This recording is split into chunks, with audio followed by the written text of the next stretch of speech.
Hello सत श्री अकाल, बंदे का नाम है मृणाल, यानी कि आपका host radio Baba only from radio Nayra. और आज मेरे साथ भैया एक ऐसे शख्स हैं, आई एम टेलिंग यू, इनको डर इतना सा भी नहीं लगता। क्यों, कैसे, क्या, वो खुद बताएंगे। सो सबसे पहले सीके भाई, welcome welcome to the radio Naira.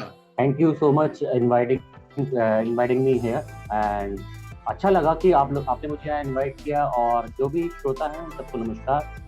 सबसे पहले तो मैं ऑडियंस को बता दूं कि सीके बिस्ट जो कि इंडिया में and across the globe, across the YouTube में इनके वीडियोस बहुत ज्यादा वायरल होते हैं। बहुत ज्यादा लोग इनकी वीडियोस को पसंद करते हैं क्योंकि इनका जॉनर ही इतना इंटरेस्टिंग है। मैं अगर इनको जॉनर बताऊंगा तो कई लोग जो हमें सुन रहे हैं उनको थोड़ा थोड़ा डर जरूर लगेगा। भाई, इनका जॉनर है पैरानॉर्मल। सीके भाई हमारे पैरानॉर्मल एक्टिविस्ट हैं, उसके साथ साथ फिटनेस एंथुसियास्ट भी हैं। बहुत सारे फिटनेस पेजेंट्स टाइटल्स भी जीत चुके हैं इसके साथ साथ। एंड अब एक पैरानॉर्मल इन्वेस्टिगेशन और उसके साथ साथ एक पैरानॉर्मल अवेयरनेस के उसमें अपने यूट्यूब पे वीडियोस और फर्दर प्रोजेक्ट्स हैं वो करते रहते हैं। तो सबसे पहले सीके भाई, ये मेरे को ये जानने की बहुत इच्छा है कि एक फिटनेस एंथुसियास्ट वाला बंदा, ठीक है, और अभी हमारे देश में या फिर अक्रॉस द ग्लोब में बात करूं, हमारे देश में ही नहीं, क्योंकि ये जॉनर बहुत कम लोग अप्लाई करते हैं। अब ये हुआ कैसे, ट्रांजिशन कैसे हुआ ये आपका? अगर सर बात कहेंगे कि कैसे ज्वाइन हुआ, तो रुचि तो बचपन से ही होती है हर किसी की। कि जब भी हम बचपन में भी हम कहीं चलते हैं तो हमको चलता हिलता पेड़ भी ऐसा लगता है कि कुछ है। बचपन से ही एक डर होता है, बचपन से माइंड में एक समाया हुआ कि कुछ ना कुछ मतलब ऐसी चीज मौजूद है जो डरा रही है हमको। बचपन कहीं ना कहीं कुछ इंसिडेंट्स ऐसे हुए जहाँ पे मैंने ऐसा कुछ फील किया, मतलब कि पैरानॉर्मल एग्जिस्ट करता है। अच्छा। और जब इसकी वीडियोस देखे, रिसर्च करी, पढ़ाई करी, तो उसके बाद मतलब एक वो पैशन सा बनता चला गया धीरे धीरे कि मुझे जानना है कि मैंने क्या देखा था। मैंने एक जगह थी, वहाँ पे जो है एक कंप्लीट अपैरेशन देखा था। जो कि रोड से पास हुआ था मेरे सामने, और मेरे सामने ही गायब हो गया। तो मतलब ऐसा अपैरेशन जो कि कोई परछाई नहीं था, जीता जागता एक इंसान था मेरे सामने, जो कि रोड पास हुआ था। सिंगल टाइम था कि मैंने अपैरेशन कैप्चर किया था अपनी नेकेड आईज से, जिसमें कि वो अपैरेशन मेरे सामने पास हुआ और मैंने देखा वो पास हुआ मेरे सामने, मैं उसकी तरफ दौड़ता हुआ गया और मेरे सामने गायब भी हो। तो उस दिन से रुचि मेरी इतनी बढ़ गई कि मैं चीज क्या थी मैं अपने को। देखा जाए तो अगर साइंस के हिसाब से अगर हम इनको देखें तो कहीं ना कहीं हमारे माइंड के हेलुसिनेशंस भी हो सकते हैं क्या? जनरली ये माइंड के हेलुसिनेशंस ही होते हैं। आपका जो सबकॉन्शियस माइंड है वो बहुत ज्यादा एक्टिव होता है जब आप कुछ सोचते हैं, और उसको बिलीव बनाने में सबसे बड़ा हाथ होता है सबकॉन्शियस माइंड का। तो वही ये एक्टिविटी करता है जो कि आपके सामने कोई इमेज क्रिएट करता है। तो अगर आप 100% की बात करेंगे, 100% की बात करेंगे, तो 99% हेलुसिनेशन ही होते हैं, और जिनकी वजह से लोग डरते हैं और उनकी वजह से एक्सीडेंट भी होते हैं। फॉर एग्जाम्पल, आपको एग्जाम्पल देता हूँ कि एक रोड पे बोला गया कि यहाँ पे आपको व्हाइट साड़ी में कोई ना कोई दिखेगा, आपको यहाँ से जल्दी निकलना है, ठीक है। तो वो बंदा वहां से गाड़ी चला रहा था, और बाइक चला रहा था, गाड़ी चला रहा था, कुछ भी चला रहा था। तो सडनली उसको व्हाइट फॉग भी पास हुआ ना, तो वो डर जाएगा और सडनली शॉक में अपनी गाड़ी ठोक देगा। और जिम्मेदार कौन होगा? भूत। तो डरने वाली कोई बात नहीं होती एक्चुअल में, क्योंकि डरा मैं उस दिन भी नहीं था जिस दिन मैंने देखा था। उस दिन से लेकर आज तक मैं सोच रहा हूँ कि कुछ कैमरे में कैप्चर हो जाए तो मैं पब्लिक को दिखा सकूं कि कुछ चीज मैंने कैप्चर करी, उसके बावजूद भी मैं आपके सामने खड़ा हुआ हूँ। तो अगर भूत भी देख लिया उसके बाद भी अगर कोई इंसान खड़ा हुआ है, उसका कुछ नहीं बिगड़ा, तो it means they are harmless. वो तो कुछ हार्म पहुंचा नहीं सकते। अच्छा, मैं एक इंसिडेंट अभी शेयर करना चाहता हूँ आपके साथ कि मैं इससे पहले एक और रेडियो स्टेशन में जहाँ पे मैं पहले काम किया करता था, तो वहाँ पे सैटरडे का दिन था और रात में मैं और एक और शख्स थे जो रात को ज्यादातर 12-1-2 बजे तक ऑफिस में रुका करते थे। तो उस दिन जो मेरे जो कलीग थे वो शाम को चले गए क्योंकि उनकी एनिवर्सरी या कुछ फैमिली फंक्शन था। तो वो शाम को चले गए, नियरली अराउंड 6-7 बजे 8 बजे के अराउंड घर चले गए। और एक और लड़का था, वो जाता था 9 बजे के आसपास, ठीक है। तो वो भी चला गया शाम को 8 बजे घर वापस। अब पूरे ऑफिस में मैं अकेला और मेरे को नहीं पता था क्या है, ठीक है। तो अब हम 4-5 लोगों ने ऑलरेडी दूसरों पे ये प्रैंक करे हुए थे भूत वाले, क्योंकि आप स्टूडियोज में जाओ ना एकदम खाली खाली सी जगह होती है। तो बट मैं कुछ नहीं नहीं, होता है। हाँ। मैं कुछ सोच नहीं रहा था, मैं गाने वाने सुन रहा था, बढ़िया काम कर रहा था साथ साथ। और जैसे ही मैंने अपने हेडफोन्स निकाले स्टूडियो में, मतलब कंप्यूटर के साथ मैंने अपने हेडफोन्स रखे, एंड ऊपर एसी की डक से किसी ने मेरा नाम लिया। वो एक है अच्छा। वो 1 या 2 सेकंड का ऐसा इंसिडेंट था कि मतलब मेरे सारे गूज़बम्स ऐसे एकदम, मैं अलर्ट हो गया एकदम, क्या था मुझे नहीं पता। और उसके बाद मैंने कहा यार जो भी है। मतलब आपको हेडफोन के बाहर आपका नाम सुनाई दिया? नहीं, हेडफोन्स मैंने उतारे उतारे, उसके 1 या 2 मिनट के बाद अच्छा। पीछे से विस्परिंग के उसमें मेरे को मेरा नाम सुनाई दिया। तो मैं पीछे मुड़ा, ये मैंने तो कहा भैया कौन माइंड का है। बिलीव है। हाँ, वो कुछ भी हो हम्म। सकता है, कुछ भी हो सकता है। तो इसको मैंने ऐसे वैसे ही हाँ। नहीं लिया। अब वो कुछ भी हो सकता है कि ऊपर क्या पता कुछ रेडियो हो, बाहर से कोई इंसान कुछ बोलते हुए जा रहा हो, या कुछ भी हो सकता है। हम्म। तो बट वो एक चीज दिल में बैठ गई ना कि यार हम्म। ऐसा कुछ हुआ था। अब उसका रीजन तो मेरे को नहीं पता। तो अब ऐसे ही कुछ ना करते कुछ करते, हुआ था। हाँ हाँ हाँ, तो इंटरेस्ट बढ़ गया इसी चीज में। Right right right. तो जैसे आपने कहा ऐसे हुआ, तो उसके बाद से मेरे को हुआ कि यार ठीक है, मतलब थोड़ा बहुत ये अपनी स्पेस में खुश है, हम अपनी स्पेस में खुश हैं, किसी को तंग नहीं करना चाहिए। जो जैसे लोग मजे लेते हैं ना जाके, वो चीज मेरे हिसाब से नहीं होनी चाहिए। सही बात है, नहीं होनी चाहिए। अच्छा तो देखो, अगर स्पिरिट मौजूद है, एनर्जी तो मौजूद है, सिंपल सी बात है। हाँ एनर्जी का neither be not be destroyed, ये तो सिंपल सी साइंस है, ये हमें भी पता है, राइट हमने बचपन से पढ़ी है। हाँ तो जब एनर्जी डिस्ट्रॉय नहीं हो सकती, डाइसेक्ट नहीं हो सकती, neither they can be created not be destroyed, तो ये सब चीजें जब है, साइंस बोलती है। तो उसमें जब इंसान मरता है या इंसान की डेड बॉडी के बाद आफ्टर लाइफ क्या होती है, किसको मालूम? बियॉन्ड द साइंस है, साइंस ने अब तक एक्सप्लेनेशन नहीं दिया। कि मैं कुछ भी आपको थ्योरी बताता हूँ, लाइक जैसे मैं जो भी आपको करेंटली बोल रहा हूँ, ये सब हाइपोथेटिकल है। अभी जो भी मैं आपको बोल रहा हूँ कि मेरी स्टडी है, लेकिन हाइपोथेटिकल है।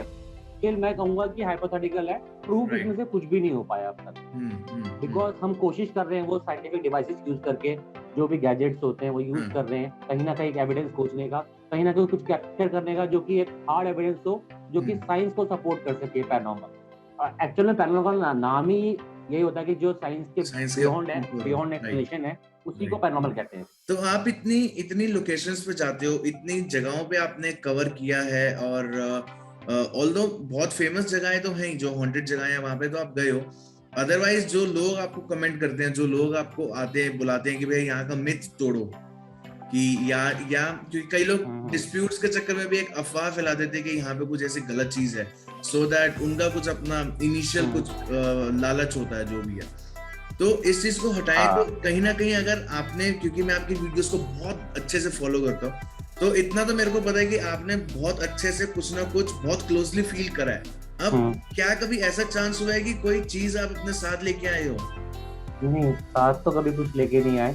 देखो, ये अटैचमेंट्स मतलब साथ लेके आने वाली बात क्या होती है कि आप किसी, जनरली आपको एग्जांपल देता हूँ कि आप आज कहीं गए, किसी क्लोज वन, अपने क्लोज वन रिलेटिव के घर गए, और वहीं कोई क्लोज वन रिलेटिव एक्सपायर हुआ था, लाइक, ठीक है, आपके उससे कुछ क्लोज संबंध थे, आप उनसे उनको अटैचमेंट थी, लाइक बहुत ज्यादा मानते थे, मतलब फॉर एग्जांपल है ये, ठीक है, आप कुछ ना कुछ मानते थे, कुछ मेमोरीज ऐसी हैं जो आप भूल नहीं पा रहे थे, ठीक है। तो ये मेमोरीज क्या होती हैं, इस रियल में जो है स्टक हो जाती है, और वही आप कैरी फॉरवर्ड भी करते हो, और वही मतलब मेमोरीज एंड फ्रीक्वेंसीज होती हैं जो कि आप कैरी फॉरवर्ड करते हो अपने साथ में। जैसे कि मैं एक जगह पे गया जहाँ बहुत दर्दनाक मौत हुई थी, एक्सीडेंट में कुछ बंदा इस तरह से गिर गया था। अब वहां जाके जब मैंने एनवायरनमेंट को फील किया, ऑब्जर्व किया, तो मुझे कहीं ना कहीं वो जो वहाँ का पेन था, तो वो पेन मुझे फील हुआ। एक्चुअल में वहाँ पीस था, ठीक है, लेकिन पीस के साथ में उसका जो पेन उस एनवायरनमेंट में आज तक मौजूद है, जिसकी वजह से वो स्प्रिट शायद मूव ऑन ना कर पाए। कहते हैं कि स्प्रिट मूव ऑन करती है अपने ही टाइम पे, उनका कोई टाइम नहीं होता, जो टाइम होता है फिक्स, वो उस टाइम पे मूव ऑन करेंगी, ठीक है। तब हमने वो कैरी लेकर आए, वो अटैचमेंट हो गई, मेमोरीज हो गई, ठीक है, वो सब हम अपने साथ कैरी फॉरवर्ड लेके आए। हो सकता है कहीं ना कहीं हम थोड़ा डाउन फील करें, जैसे मैं हॉन्टेड प्लेस से आके कभी ना कभी ऐसा होता है कि कभी डाउन फील करूं, बहुत डाउन, लाइक डाउनवर्ड की यार लाइफ कुछ अच्छा नहीं हो रहा, मतलब ऐसी एक्टिविटीज हो सकती हैं आपके साथ में, इससे बड़ा कुछ भी नहीं हो सकता आपके साथ। किसी का स्ट्रॉन्ग ऑरा होता है, किसी का वीक ऑरा होता है। तो ये अटैचमेंट्स कहाँ अटैच होती हैं? जहाँ पे एक वीक ऑरा होता है, there is a place to get attached to them, ठीक है। अब जनरली मेरे लोग कहते हैं कि मेरा एक स्ट्रॉन्ग ऑरा है, तो मैं कुछ चीज़ कैरी कर ही नहीं पाता किसी भी जगह पे। मैं बिंदास होके जाता हूँ, बिंदास होके वहाँ से वापस आ जाता हूँ, आराम से अपना घर पे आके सो जाता हूँ। कब्रिस्तान में भी गया, शमशान में गया, ठीक है, ग्रेवयार्ड पे भी गया, सब जगह गए, लेकिन कुछ लेके कभी नहीं आया आज तक। उसके पीछे सिर्फ एक रीज़न यही है कि मैंने अपना स्ट्रॉन्ग विल बना रखी थी कि कुछ है ही नहीं अंदर। अगर आपकी विल ही ये कहती है कि नहीं यार कुछ तो है, कुछ तो है, सडनली वो पेड़ मूव हुआ था, सडनली वहाँ पे एक जानवर क्या था उसकी वजह से, अब लोग तो बिल्ली को भी नाम दे देते हैं उसका, अरे बिल्ली निकली थी, काली बिल्ली थी भाई, कुछ तो सीन था वहाँ पे, वो 100% आपका आत्मा थी जो रूप लेके आई थी, या वो जिन था या कुछ था, ऐसे मतलब कहानियां बना देते हैं लोग। जैसा बिलीव करोगे वैसा पॉसिबल होगा। That is the theory of subconscious mind. ये सबकॉन्शियस माइंड की थ्योरी है कि जैसा आप बिलीव करोगे वैसा ही आपके सामने हो जाएगा। इसमें मैं देखता हूँ आप अपनी वीडियोस में 3-4 इक्विपमेंट्स आप यूज करते हो। एक करते हो बैटरी वाला, बैटरी टेस्टर जो होता है, फिर आप करते हो एक फोन में कोई आपके 1 या 2 एप्लीकेशंस हैं जिनसे आप वर्ड्स को वाइब्रेशन की तरह फेंक के फिर जो बात कम्युनिकेशन के लिए एक एप्लीकेशन है, फिर एक मोशन सेंसर आप लाइट यूज करते हो, और एक टेम्परेचर गन यूज करते हो आप, और एक ईएमएफ मीटर यूज करते हैं। ईएमएफ मीटर और K2 मीटर जिसको हम कहते हैं। हाँ जी, हाँ जी। तो अब ये बात तो चलो ठीक है, ये हमने माना कि एनर्जी है तो पॉजिटिव वो वाइब्रेशंस होंगी, मैग्नेटिक फील्ड्स होंगे, फ्लक्चुएशंस होंगी, वो बाद में समझ गया, टेम्परेचर का वेरिएशन हो सकता है, बट ये वॉइस आप कैसे किसी की सुन सकते हो जो इंसान जिंदा ही नहीं है? देखो एक्चुअल में होता क्या है कि जब कोई इंसान मतलब लाइक एक्सपायर हुआ है, किसी इंसिडेंट में उसकी मौत हुई है, होता क्या है कि वो स्पिरिट वहीं स्टक है, जैसा कि हमने बोला ना, वो स्पिरिट मूव ऑन नहीं कर पाई। अब उसके साथ प्रॉब्लम क्या है कि that body doesn't have a voice, मतलब उसके पास बॉडी तो है ही नहीं, तो उसके पास कुछ ऐसे मतलब सेंसेस ही नहीं है जिनका यूज करके बात कर सके। तो हमने इसके लिए एक स्पिरिट बॉक्स डिजाइन किया। एक्चुअल में स्पिरिट बॉक्स होते क्या है मैं आपको बता देता हूँ। Spirit box is just a radio using different frequencies, throwing our databases of words in the environment in different frequencies, lowest to highest, ठीक है। कहीं से कहीं तक लोएस्ट फ्रिक्वेंसी में क्या होता है कि जो वहाँ स्पिरिट मौजूद है, आप सोचो आपने टीवी में देखा होगा कि कोई जैसे मतलब कोई एक्टर मर जाता है, उसमें दिखाते हैं कि वो ऐसे बोलने की कोशिश कर रहा है, कुछ सुन नहीं पाता, बाहर निकल जाता है। तो एक्चुअल में होता क्या कि जो स्पिरिट है वो एनर्जी की फॉर्म में वो यहाँ से वहाँ डेंगल तो कर रही है इस रियल में, लेकिन वो कुछ कर नहीं सकती। उसके लिए ये 5 डायमेंशनल या 6 डायमेंशनल वर्ल्ड है। जैसे कि हमारे 3 डायमेंशनल है ना, तो वैसे ही उसके लिए 5 डायमेंशनल है। आपको एग्जांपल दो, चींटी, आप जब चींटी चल रही हो तो आप एक लाइन खींच देते हो, वो उस लाइन को पार नहीं करती और फिर रोटेट करने लग जाती है, फिर एक लाइन और, तो वो उसमें 2 डायमेंशनल वर्ड होता है। उसकी जो आईज है ना वो 2 डायमेंशनल देखती हैं, इसलिए वो लाइन पार नहीं कर पाती। लेकिन एक्चुअल में उस चींटी की अगर आई साइड में हम अगर उस लाइन को पार करते हैं, क्योंकि हमारा 3D वर्ल्ड है, तो उस चींटी के लिए हम भूत बन गए क्योंकि हमने दीवार पार कर ली थी। तो ऐसे ही वो स्पिरिट जो है हमारे सामने वो पार कर जाएंगे, उनके लिए तो ये बैरियर है ही नहीं, क्योंकि उनकी बॉडी से एग्जिस्ट कर ही नहीं, उनकी तो बॉडी है ही नहीं, और जो एनर्जी है वो इस 5 डायमेंशन आराम से बाहर कर सकती है। तो हमको लगता है कि भूत है, हमने नाम दे दिया भूत उसका। तो अब ये फ्रिक्वेंसीज जब हम थ्रो करते हैं एनवायरनमेंट में, तो मैं इसमें भी ये कहता हूँ कि 100 में से शायद 5 या 10% चांसेस होते हैं कि कोई रिवर्ट करेगा। जनरली रैंडम रिप्लाईज आते हैं जिनको हम एविडेंस नहीं करते। और जिस जगह पे कोई स्टोरी होती है, तो वहाँ बेसिकली जब एविडेंस मिलता है हमें, लाइक सिमिलर एविडेंस मिलता है इंटेलिजेंट कॉम्बिनेशन वाला, जिसे हम इंटेलिजेंट कॉम्बिनेशन कहते हैं, कि रिप्लाई ऐसे आए कि किसी ने कंफर्म किया कि हाँ भाई ये वाला बंदा मरा, इसका नाम आया है। फिर जब हमने स्टोरी पूछी और कि हाँ ऐसे मरा था, तो हाँ वहाँ की भी रिप्लाई जब आई हाँ ऐसे से मरा था, तो वहाँ स्पिरिट क्या कर रही होती है, वो हमारे जो एनवायरनमेंट में रेडियो सिग्नल फ्रीक्वेंसीज में करती है, वो भी मैनिपुलेट करने के बाद में कोशिश करती है कि कोई एक वर्ड वो यूज कर सके उसमें। उसको हम एक मौका दे रहे हैं बात करने का, अपने हमसे कॉम्बिनेशन करने का। अच्छा तो सीके भाई, ये जो हैलोवीन का एक कॉन्सेप्ट है, तो इसके बारे में थोड़ा कुछ बताइए कि क्या था, कैसे था? उस दिन मतलब जो है एक स्पिरिट्स वाला डे बनाते हैं, डेविल्स वाला डे बनाते हम्म, हैं कि कहीं न कहीं वो लोग ना एक एक अवेयरनेस क्रिएट कर रहे हैं वो भी एक तरह से। वो एक हम्म, फेस्टिवल बना दिया उन्होंने एक्चुअल में जो है ये कहीं न कहीं एक अवेयरनेस क्रिएट कर रहे थे कि हाँ भाई, इन सब चीज़ों को बता के, दिखा के मतलब जो डर खत्म हो रहा है एक तरह से, हाँ, कहीं न कहीं। कि मतलब हाँ, बच्चे नहीं डरेंगे और वो धीरे-धीरे एक एंटरटेनमेंट का पार्ट बनता चला गया। बहुत ही खुशी के साथ पे मनाया जाता है और जैसे कि हमारे यहाँ मतलब जो है काफ़ी सारे त्योहार हैं, दिवाली है, बहुत सारे त्योहार हैं, तो इसी तरह से उसको भी मनाया मनाया जाता है, जहाँ पे वो लोग ट्रीट देते हैं लोगों को। बच्चों का सीन होता है, तो जनरली घर-घर जाके ट्रीट्स लेते हैं, ठीक है? राइट। और वो डेविल्स के मतलब यूनिफ़ॉर्म पहन के घूमते रहते हैं। कहीं न कहीं वो रिप्रेज़ेंट करते हैं कि ये वाला डेविल ये था, ये वाला डेविल ये था, ये वाला डेविल ये था। ये हमारे यूट्यूब पे इंडिया में, इंडिया से बाहर बहुत सारे ऐसे यूट्यूबर्स हैं जो यू नो फेक तरह से घोस्ट की क्रिएशन करते हैं, लोगों को दिखाते हैं और उनके ऐसे मतलब एक एक दो दो घंटे में ऐसे मिलियंस तोड़ के यूट्यूब फोड़ के एकदम व्यूज आ जाते हैं। तो कहीं ना कहीं आपके हिसाब से वो भी चीज गलत, बताओ। वो भी चीज मेरे ख्याल से गलत ही बहुत है गलत क्योंकि है। जनरली इनके जो व्यूअर्स है ना, वो एज ग्रुप 18 के डाउन ही है। जनरली मतलब जो है यंगस्टर्स का ही इनका एज ग्रुप है। बच्चे जो हो सारे गए। के सारे जितने यंगस्टर्स हैं, बच्चे जो भी हैं, वो सारे देख रहे हैं लोग, ठीक है? उन लोगों के माइंड में वो एक एंटरटेनमेंट का पार्ट बना हुआ है और कई यंगस्टर्स के माइंड में वो एक सच बना हुआ है कि यार इसने तो दिखा दिया भाई, ये तो भाई बड़ा हिम्मत वाला बंदा है, इसको भूत की एक्टिविटी दिखा दी इस बंदे ने, ये था, वो था, मतलब चैनल भी ऐसे ही हैं, ये था, ये क्या था, वो क्या था, ऐसे भी ऐसे ही बने हुए लोगों के। तो ठीक है, अच्छी बात है, लोग एंटरटेनमेंट कर रहे हैं, लेकिन मेरा इसमें ये है कि आप एंटरटेनमेंट से पैसे कमाओ, चलेगा, कोई दिक्कत नहीं है। आप पब्लिक का एंटरटेनमेंट करो, वो भी चलेगा, कोई दिक्कत नहीं। आप फेक होस्ट दिखाओ, वो भी चलेगा, कोई दिक्कत नहीं। एटलीस्ट आप स्टार्टिंग में डिस्क्लेमर डाल दो, बता दो अपनी पब्लिक को this is for entertainment, videos sole purposes only entertainment, ठीक है? अगर आप ये बता दोगे तो एक्चुअल में कम से कम ये तो होगा कि लोगों के माइंड में मिसकंसेप्शन नहीं जाएगा। वो यंगस्टर के मैं जो कोशिश कर रहा हूँ कि वो डर खत्म हो, ये बिलियंस की व्यूज लाके डर बढ़ा देते हैं, डबल कर देते हैं। जहाँ मैं 1% कम किया, वहाँ उन्होंने 100% बढ़ा दिया, क्या फायदा हो? राइट। बहुत सही लगा भाई। एंड कोई कुछ जाते जाते आखिर में अगर कोई आप एक मैसेज अगर देना चाहो।